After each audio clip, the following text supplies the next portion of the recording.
Good morning, all. Today we are going to see Ostem CBCT, which is T1. So let's start with the softwares. So what all softwares we have for our T1 is like this is the One Vision software where we will do the patient monitoring and we can see 2D images. This is One Clinic 3D software where we can see 3D images, and this is the VSEF software where we can do the facial planning. So let's start with the One Vision software. Okay, so you can see One Vision software window. So basically whenever there is a patient comes for scanning purpose, so we need to add the patient details. So here we can click the add button and we can register the patient by adding the information. So for example, the name, last name, this is the chart number, so you can find the patient information by entering the chart number as well. So here we can add the date and the number of patients. So as like chart number we can prepare, and then the date of birth we can keep the date, we can add the date of birth of the patient, and then the gender of the patient, and then the basic information like mobile number, the address and email address, so that we can send their images or the patient information through via email, and then we have to save it. So as you can see here, the patient has been added. So patient has been added. Okay, now when the patient is added into the software, we have the different tabs on the top side of this home page. Here we can see this, the first tab is for CT, the second is for panorama if the patient wants an OPG to be done. Then we have a Cephalo software which is for lateral ceph and ortho patients. In case the doctor has an intraoral sensor, intraoral camera, we can add these instruments into these particular software as well. And then we have some other options which is like photo, import and export of images and more, and move software. So in case if you want to transfer the photographs to any other particular instruments or equipment, then we can use this move tab. Okay, now let us first see the CBCT software and how to take a CBCT. Okay, so let's scan the CT scan. So while pressing the CT scan modality button, you will see a screen over here. So currently this is the demo CBCT, so we won't be able to make the connections of PC and CBCT. But in the CBCT and PC connections, if the serial communication is done properly, then over here you can see a red light. So if the serial communication is happened properly, you will see a green light over here, and this connecting device will be done till this ready position. So once the position is ready, we have to do the patient positioning for scan purpose. After doing the patient positioning, the patient is positioned, then this process will be completed at the expose step 3. Okay, so at this step we need to do the expose. That means we need to take a scan of a patient by holding a exposure switch button. Okay, so once the scan has been done, exposure has been done, then this step 4 and step 5 will be completed, and then we will get a CT scan image. Okay, so after doing the scan, you can see this image is been taken for CT of the patient. So while double clicking this patient, you can open this image, CT image, into our next software, which is One Clinic 3D software. Okay, so after double clicking the CT image, you will find this One Clinic 3D software. Okay, so here you can see the patient scan. So the first one is the MPR, where you will get different windows, different sections of the images. For example, the axial section, coronal section, sagittal section, and the 3D section. Now, once the patient image has been captured, CBCT image has been captured, we'll get these four views of the patient. The first view which we get is a coronal view. The second which we get is a sagittal view. The third is the axial view, and then we have a 3D image. Okay. Now let us see each one by one.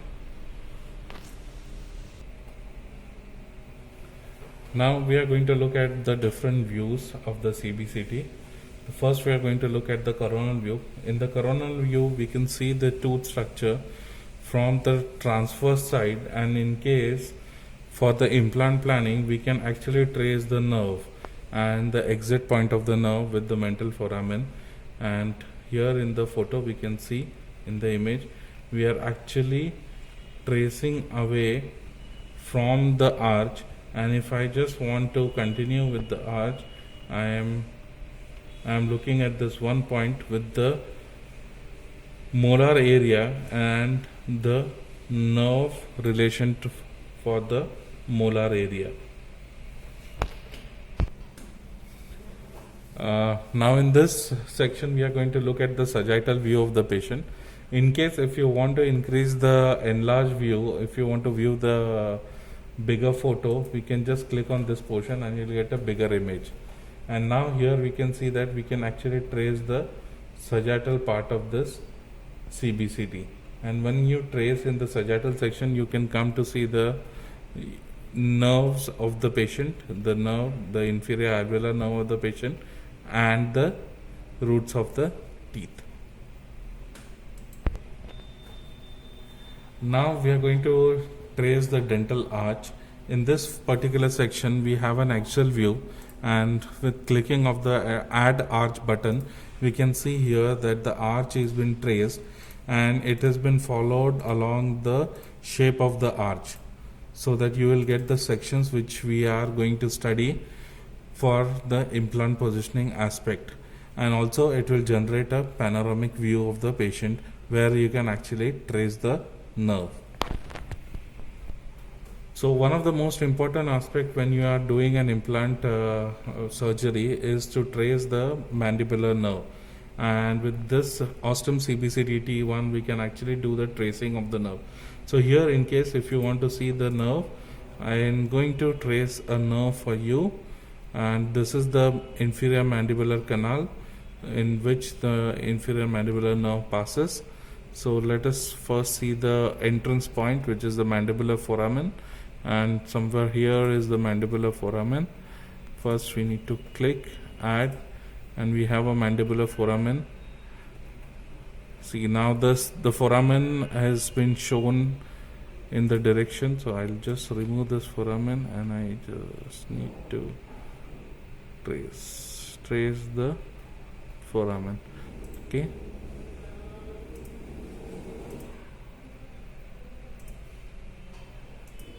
So this is the nerve which we are tracing.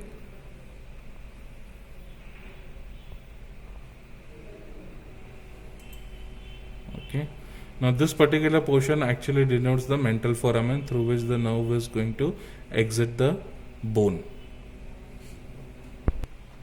Now when the nerve tracing has been done, you can see here in the pulpal section the nerve has been traced. Now we are going to look at the implant features.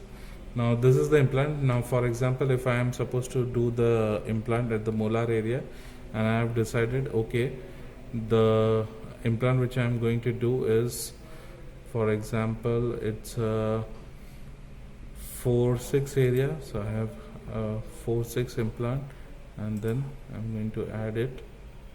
Okay. So we are going to see the implant placement for 4-6 area, and this is the implant. Okay.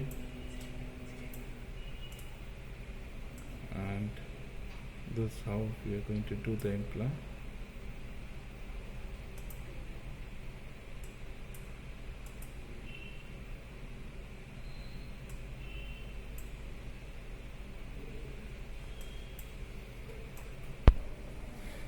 Now we have placed the implant over here. In this particular portion, we can adjust the angulation of the implant and as well as increase the length of the implant. Here we can see the implant is 5 mm in diameter and 10 mm in length. In case if you want to adjust the angulation of the prosthesis also, we can adjust the angulation of the prosthesis and also increase the size and increase and decrease the size of the prosthesis as required, as well as the height of the crown. Now once the implant has been placed, we can see the different views of the implant with the implant position. First is the axial view, and you can see the axial view of the patient, which is very important for the access hole. Once we are doing a screw retain in prosthesis, it is very important for the access hole. A parallel view is going to provide us the relationship with the nerve, how far is the implant from the nerve, and the last one is the cross-sectional view, which actually helps us to get an idea about whether the implant is tilted buccally or lingually, so that the chances of buccal plate fracture or lingual plate fracture are reduced considerably. Once we go to the 3D view of the implant section, I'll just magnify for your understanding. Here we can see, now unfortunately we have just traced a mandibular nerve on the left hand side and placed an implant on the right hand side, but still here we can see we can help with the help of the right click, we can actually move around the model and view the placement of the implant. And one of the better view is again an axial view from the bottom side, or again a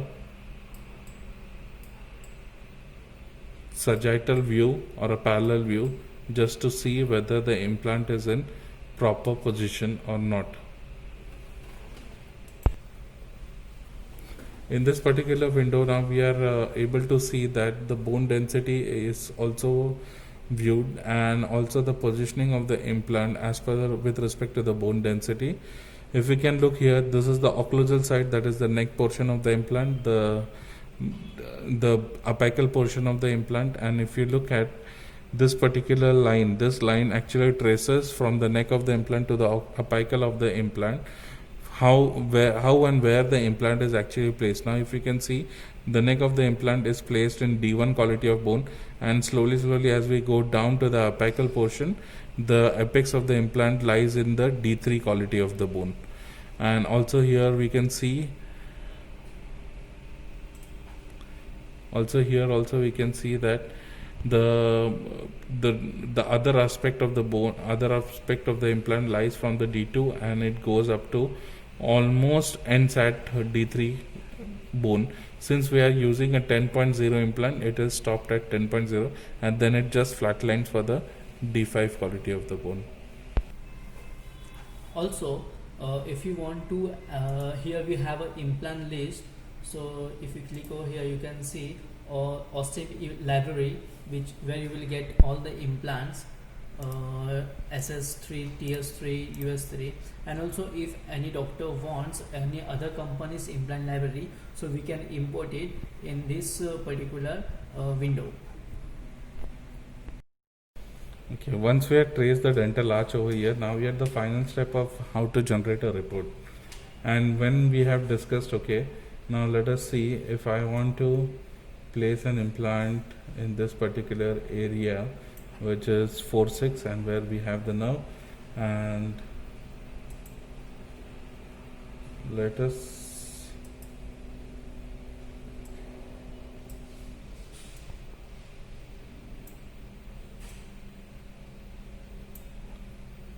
we need to change the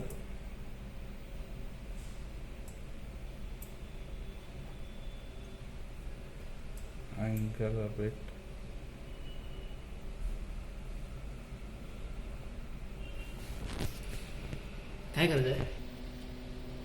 So this is the 4-6 area where we are planning the implant, and the nerve has been traced.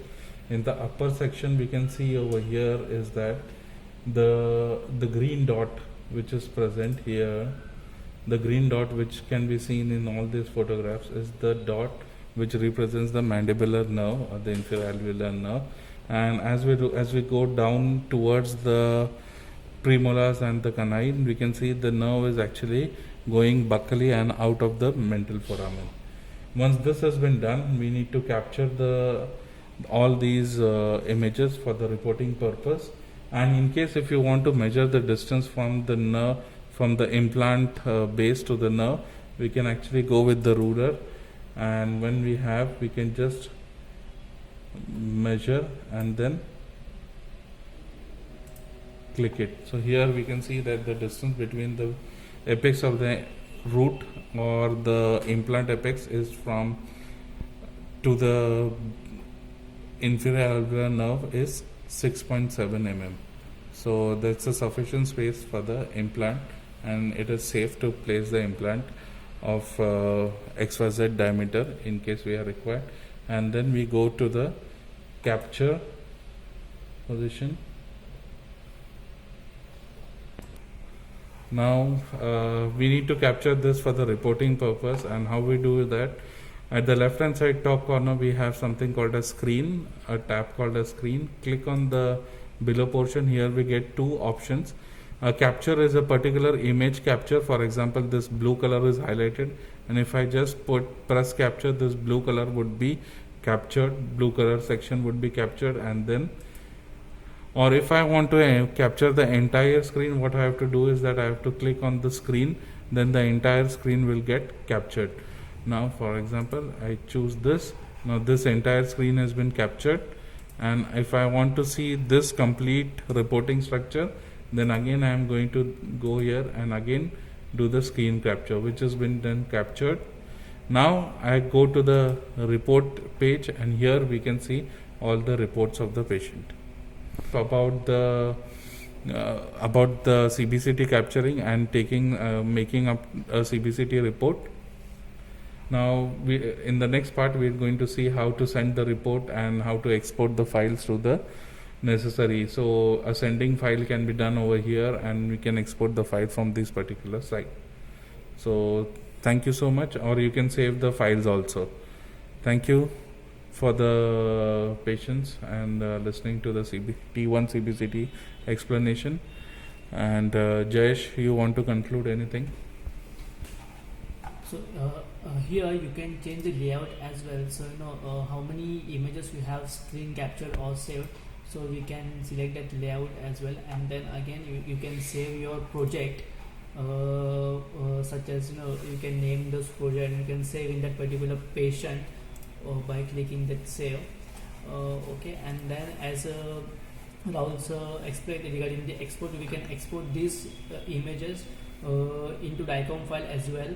So here the export, and this send, we can send these images for taking the printout, where we can get the X-ray printout. So you can send those images or the whole complete layout to take a printout of that particular patient. So this is about T1 CBCT, how we have to add the patient, how we can do the scanning of that particular patient, for example CT scan or the panoramic or the CEPH scan, and how we can see and we can simulate the implant sections into a one-clinic 3D software. So this is about the whole overview of T1 CBCT of Austin. Thank you so much for your patience.